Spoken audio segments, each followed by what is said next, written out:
I have the distinct honor to come and talk to you about cybersecurity in your journey of digital transformation. I have about 15, maybe 20 slides that we'll step through. What I hope to share is some very practical suggestions that I think, that we think in the industry are important to consider when you're on your cybersecurity journey. It's exciting to be here. I've seen a lot of friends, guys I haven't seen in a while. Where's my friend Sammy? Sammy here. Let me embarrass him a little bit. Sammy Nyambo. Yes, there he is. Great to see him. I've not seen him in a while. And a few others that we work with in the industry, so I'm very, very excited. Is this thing up? How do I turn it on? Hello?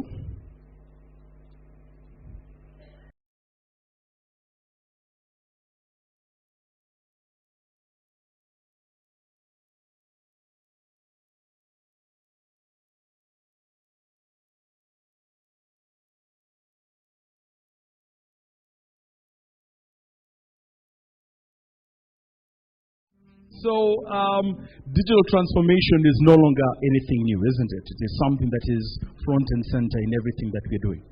I listened to a presenter one time talking about marketing in the digital age, and he said, we have it all wrong. We are living in the digital age. It's no longer about digital transformation. We are front and center in the middle of it, whether you like it or not. So all the areas that we have concerns about, the things that we keep talking about, they are here with us right now. Be it AI, be it crypto, be it such a wide area network that is so disjointed and disconnected. This is our reality right now. Next slide, please. So what should you be thinking about? Next slide. Or you're trying to get it up? If you forget everything that I talk about today, here are the few things that I want you to pay very close attention. Number one, what you need to think through is securing your digital interactions. It's no longer about digital platform. You're interacting on a daily, hourly, minute basis with all your clients, with all your members, with your third-party service providers. It is front and center in that interaction. So it is very important that cybersecurity is set up as a cornerstone in your overall digital strategy. You don't talk about putting security after you launch the platform. It should be a discussion right at the get-go. It is also a very fantastic opportunity to create a business case when you're talking about cybersecurity. We can give example after example after example of incidents that have occurred within the last week, very close to us, that have hit these digital platforms. So it's part and parcel of the exact business case as you're working through it. Some of the things that you have to think about is having a framework. A framework, in essence, is just simply the building structure around which you're doing your cybersecurity. There must be certain items that you're thinking about. Within your framework, there are a number of things that you must pay attention. Number one, you have to be able to measure. Where are we on our journey? Thank you. Are we being able to move in a way that you can see maturity from one aspect to another? Are we able to monitor that on a continuous basis?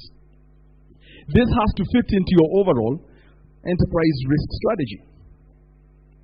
So it begs the question, how does the organization make risk decisions? Be it operational, be it strategy. What is the context around any risk decision? Your cybersecurity strategy, your security strategy has to be built into that to give it a chance to succeed.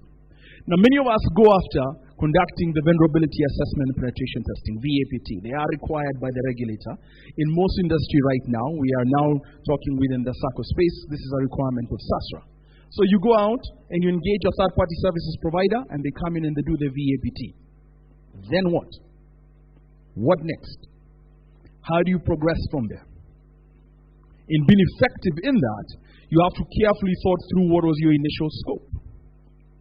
As a services provider, we get invited often to come in and do the VAPT, and our first question is, well, what exactly do you want to assess? And somebody will say everything. Well, everything is not of the same importance. Not everything offers the same risk. How do you define your scope and prioritize the most important things? Because your findings should be driven by that scope, and your remediation strategy needs to be driven by that scope. Then go ahead and do the assessment, and then you have to have a plan around fixing the issues. And your audit teams and your risk teams are very faithful in asking you every quarter, have you fixed this and have you fixed that? But remember, an assessment is a snapshot in time. What is a risk now may very well not be a risk literally a week from today. There may be a whole new path in which an attacker can target you and come after you. You've probably heard of the zero trust framework. And I want to spend some time on this because I think it's a bit important when you're considering around an assessment. When you're conducting an assessment, you're trying to ask and answer the question, where are we vulnerable? Today's attacker do not target a system.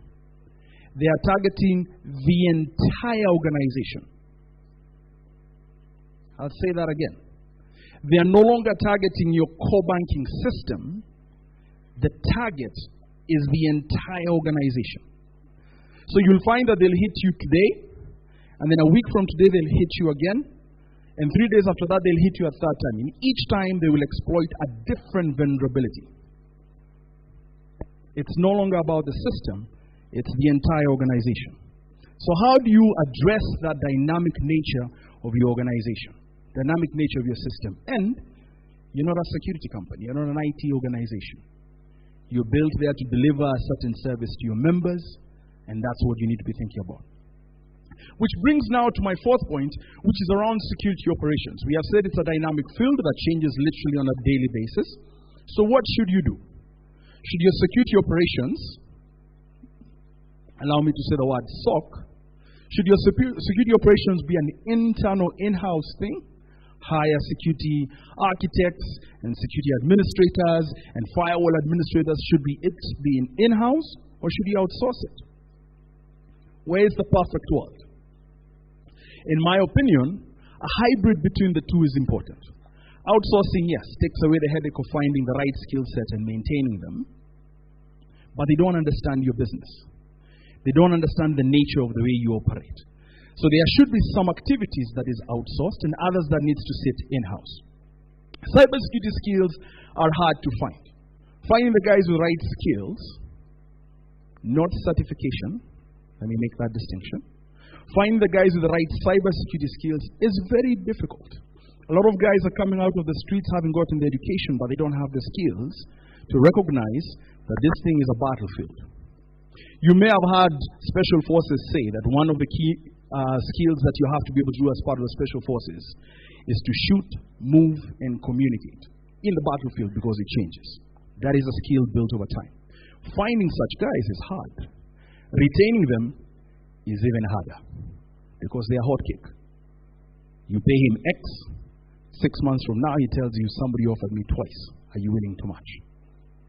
So let's get into a lot of things that we'll be talking about. Digital transformation brings inherent cyber risks. Let's start with the technology risk.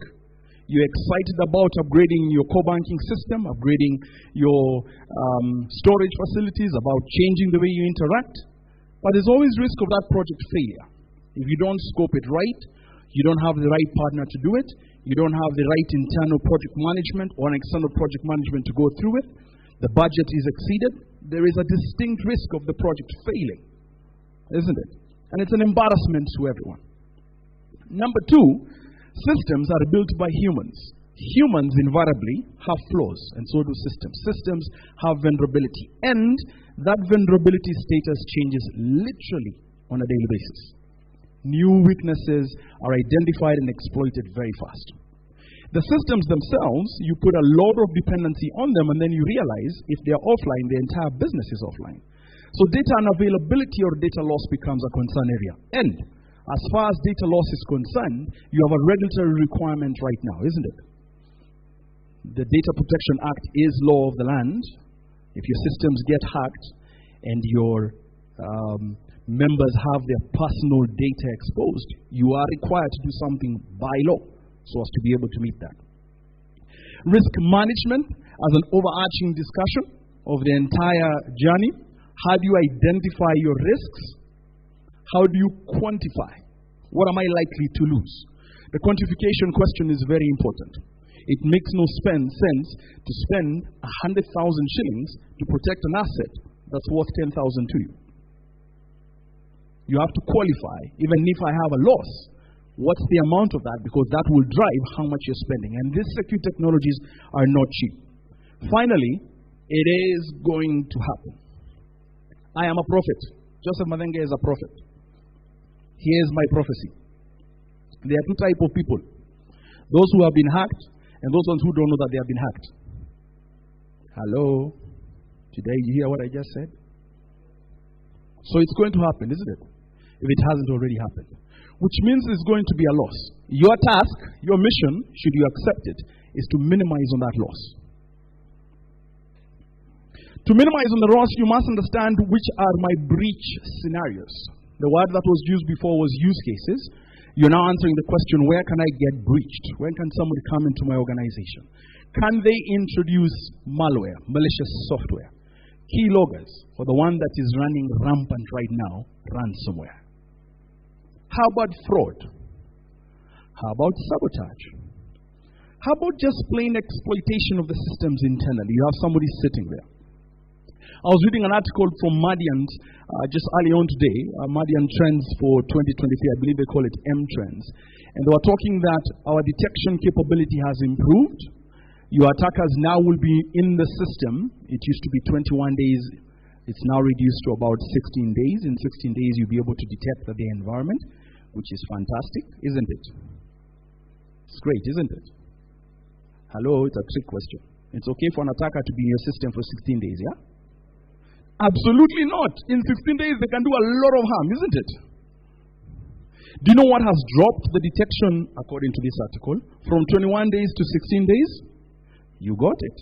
Ransomware. Give a ransomware 16 days in your environment. Oh, no, no. Things will be quite crazy.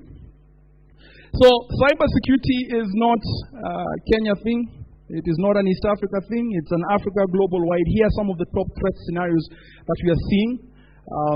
Phishing, which is basically just conman trying to find their way into your environment. Remote access, the nature of these systems is granting access to people who are sitting in multiple places. I'm sure if we were to poll the room, some of you have been able to check in on the uptime of your systems. Are they answering to email? That remote access widens the platform on which an attacker can hit you. Through this widened platform, there are multiple ways of malware being introduced into your environment. If at this event, one of the vendors was to give you a thumb drive, will you take it back to your company and plug it in? Yes? It's free. It's a good thing, right? Business email compromise, somebody finding a way to introduce things into environment that they should not do. The denial of service attack and the risk of third-party attacks is pretty concerning. And then exploitation of new teleworking infrastructure as a key concern. And of course, at the very bottom, ransomware. The risk problem is growing across Africa. Financial services providers, please put yourselves there, SACCOs, are expanding your use of technology. And embracing technology has unlocked doors to process and system vulnerabilities. The attacks are very sophisticated. And embracing cybersecurity technologies is an expensive affair. Because of that, then cybercrime prevention becomes a very complex, loosely based activity with no comprehensive framework. And then by far, the need to have key visibility across is very important. Here are some of the traditional ways that people have done cybersecurity. You have audits, you have heat maps, you do compliance. There's no integration between cyber risk and enterprise risk management. The whole process is a bit siloed. Protecting the digital platform, you require ADRC, anticipate, detect, respond, and contain. Be in a position to see your attacker. Understand the danger, discern it. Ability to raise the alarm. Ability to counter the attack and to escape from danger. Resilience, like I said, is going to happen. It's important that your resilience, the ability to withstand an attack, early detection, very rapid reaction to contain the issue, and the ability to recover. A good ransomware attack can completely bring you down if you don't have any effective backups in place. Think of yourself as a boxer in a boxing ring. You are told protect yourself at all times. Key aspects as far as the cyberspace. Resilience, understanding all your assets. You can only protect what you know. You have to understand the criticality of your systems, and you have to appreciate the threat that's given. Technology is expensive. Balance between preventive and detective controls. And there's a long list of items within there that need to be captured. I'll jump right ahead, and we start talking about a key component as far as business continuity. It is going to happen, isn't it? In a disaster, it's not what you have, but more of what you can do right now. So your business continuity plan should talk about what will happen in the face of an attack. How do you manage your personnel? If you have ever been in a disaster, you'll find guys are working 60, 70 hours, 24, 36 hours straight. The body just shuts down. So it has to be clear on how you're managing your people all the way through the activity. The last aspect that I want to touch on is on benchmarking and having a cybersecurity maturity plan in place. Like I said, a framework basically guides the organization in the things that you're doing going forward.